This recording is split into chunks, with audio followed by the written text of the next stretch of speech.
The Tragedies of Women in Romania, How the Janissaries Turned Life into Hell under Sultan Ahmed I. During the 17th century, Romania witnessed harsh episodes of conflict with the Ottoman Empire, where the Janissary army played a pivotal role in consolidating Ottoman control over the region.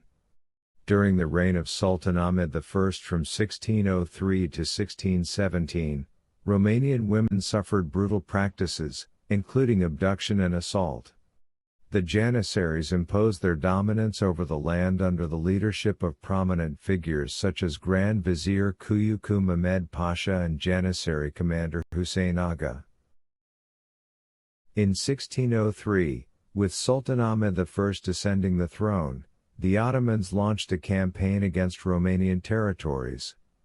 The Janissaries, led by Hassan Pasha, successfully seized control of Bucharest after a bloody battle. Women in the city endured severe oppression, with many being captured and sent to slave markets in Istanbul and Damascus. These practices were part of the Ottoman strategy to intimidate the population and consolidate power. In 1604, the Ottoman Empire fought a battle against the Wallachian forces led by Prince Radu Shirban. After their victory, the Janissaries raided surrounding villages, taking women as war spoils.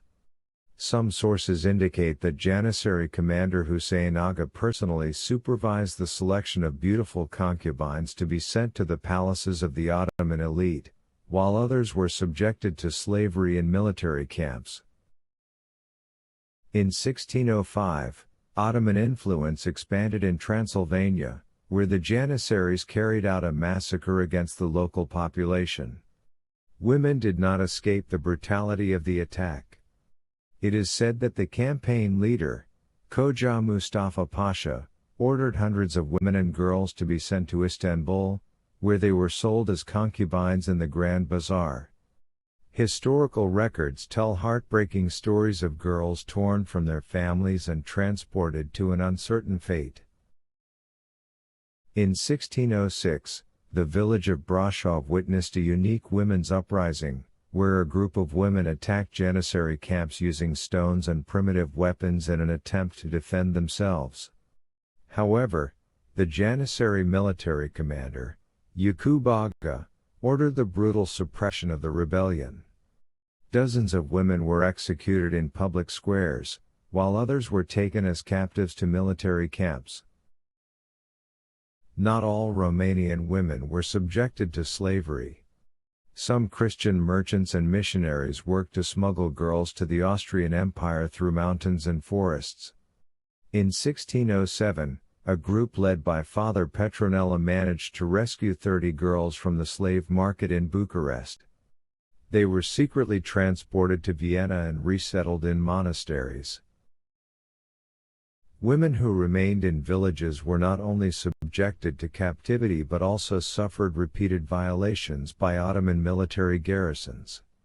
In 1609, European reports documented accounts of mass rapes committed by Janissary soldiers under the command of Sabri Aga in the region of Moldavia, causing hundreds of families to flee to the mountains.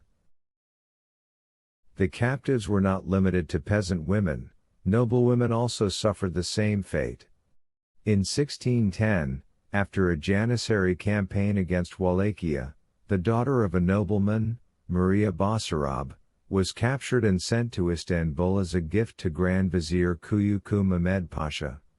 It is said that she was later sold to a wealthy merchant and forced to convert to Islam, with no further news reaching her family.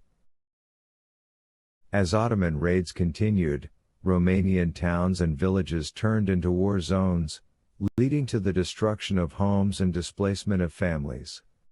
In 1612, the streets of Iași and Bucharest were filled with homeless women who had lost their husbands and children.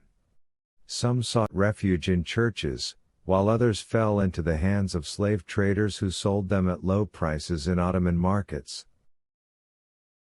The actions of the Janissaries were not just individual transgressions, they were part of a systematic policy aimed at terrorizing the local population and preventing potential uprisings. In 1614, Sultan Ahmed I ordered Hussein Pasha, the governor of the Romanian territories, to suppress any resistance. As a result, hundreds of men were executed in front of their wives, leading to a new wave of psychological and social collapse in the region. In 1617, Sultan Ahmed I passed away, leading to changes in Ottoman policies towards Romania. With the decline of Janissary power in some regions, some women began to regain their freedom with the help of European nobles. Some captives were released through ransom deals, while others managed to escape to Hungary or Austria, seeking a new life away from the horrors of war. The tragedies of women in Romania during the reign of Sultan Ahmed I were part of the harsh reality of Ottoman warfare in the Balkans, where the Janissaries played a brutal role in enforcing control. Despite the suffering endured by many women, some resisted or found their way to freedom, reflecting a long struggle between oppression and resilience in the face of occupation.